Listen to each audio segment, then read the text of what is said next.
Good morning students. अपन पढ़ रहे थे स्विट्जरलैंड का संविधान। उसमें अपन ने कुछ महत्वपूर्ण क्वेश्चन पढ़े थे। उसमें से आगे कुछ क्वेश्चन इस तरह से हैं कि किस देश में प्रत्यक्ष लोकतंत्र पाया जाता है।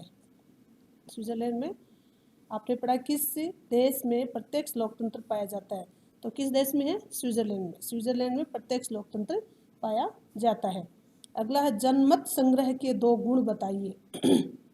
जनमत संग्रह के दो गुण बताइए। एक तो है लोकप्रिय प्रभुसत्ता का सिद्धांत जनमत संग्रह द्वारा ही और मूर्त रूप धारण करता है।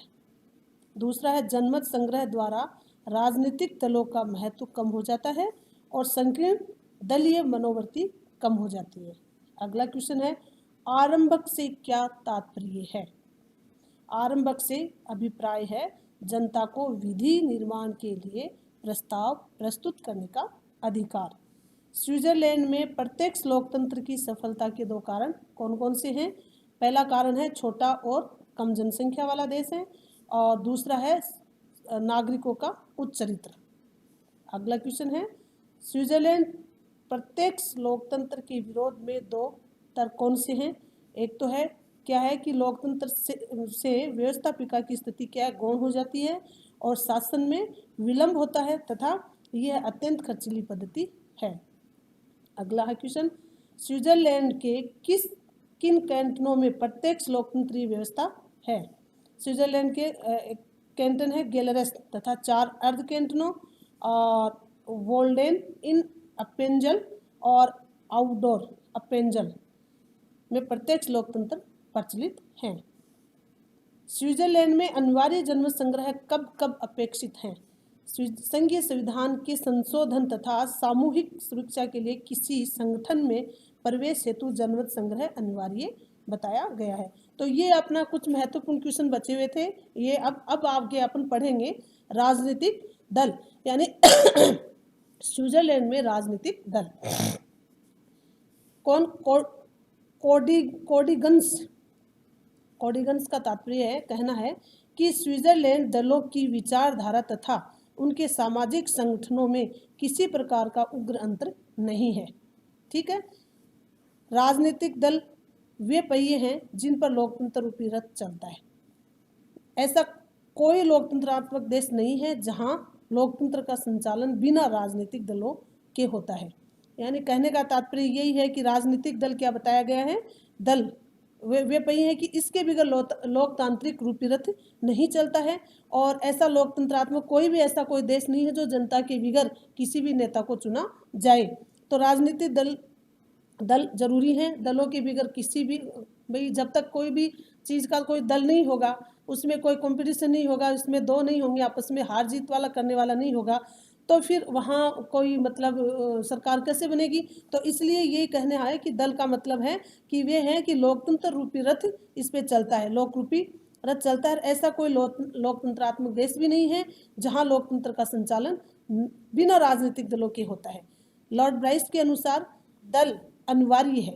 दल के बिना किसी भी अपन हार जीत का है वो अनुमान नहीं लगाया जाता है और उसको सरकार भी नहीं बना सकते हैं। किसी व्यक्ति ने यह नहीं दिखाया कि प्रतिनिधात्मक शासन उनके बिना कैसे चल सकता है।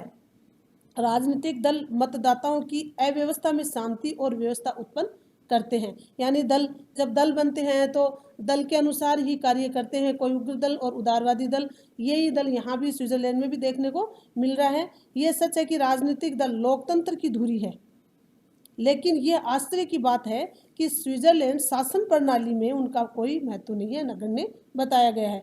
अमेरिका तथा यूरोप देश के अर्थ में यहाँ क्या है, दलगत राजनीति का अभाव है। स्विट्जरलैंड में बहुदलीय व्यवस्था होते हुए भी दलीय भावना का स्वस्थ विकास हुआ है। यानी यहाँ पे कहने का ये तात्पर्य यहाँ बहुदलीय है, यानी खूब सारे दल हैं, लेकिन उसके बावजूद भी वहाँ पे किसी भी दल में कोई मतभेद नहीं बताया गया है। यदि कोई भी दल दुर्बल होता है तो उसको जो उच्च दल वाला व्यक्ति होता है वो उसकी हेल्प करता है, उसको मतलब उसकी कोई वो ऐसा नहीं करता है कि उसको हम शामिल नहीं करेंगे, ऐसा कार्य नहीं करने देंगे, नहीं, उसको कभी भी दुर्बल नहीं होने देते हैं। उसकी हमेशा क्या करते हैं, उसका सपोर्ट करते हैं और उसको आगे बढ़ाने का कार्य करते हैं। राजनीतिक अभाव स्विट्जरलैंड में बहुदलीय व्यवस्था होते हुए भी दलीय भावना का स्वस्थ विकास हुआ है। ठीक है, बहुदलीय व्यवस्था के उपरांत भी स्विट्जरलैंड में राजनीतिक अस्थिरता नहीं पाई जाती है। वहाँ पे कोई किसी प्रकार की राजनीति नहीं है। दल के अनुसार यदि किसी दल का नेता कोई दुर्लभ है यानी कोई दुर्बल है तो उसको साथ लेके चलते हैं। स्विस दलीय व्यवस्था के संबंध में लॉर्ड ब्राइस ने लिखा है कि यूरोप के किसी भी देश में नवीन राजनीतिक दलों की उत्पत्ति तथा गुटों के रूप में उनके पुनर्गठन एवं नवीनीकरण के लिए इतनी अधिक सामग्री नहीं है जितनी स्विट्जरलैंड में है, क्योंकि कहीं भी इतने अधिक धर्म, जातियां तथा भाषाओं की भिन्नता नहीं है जितनी स्विट्जरलैंड में अपन को देखने को मिली है।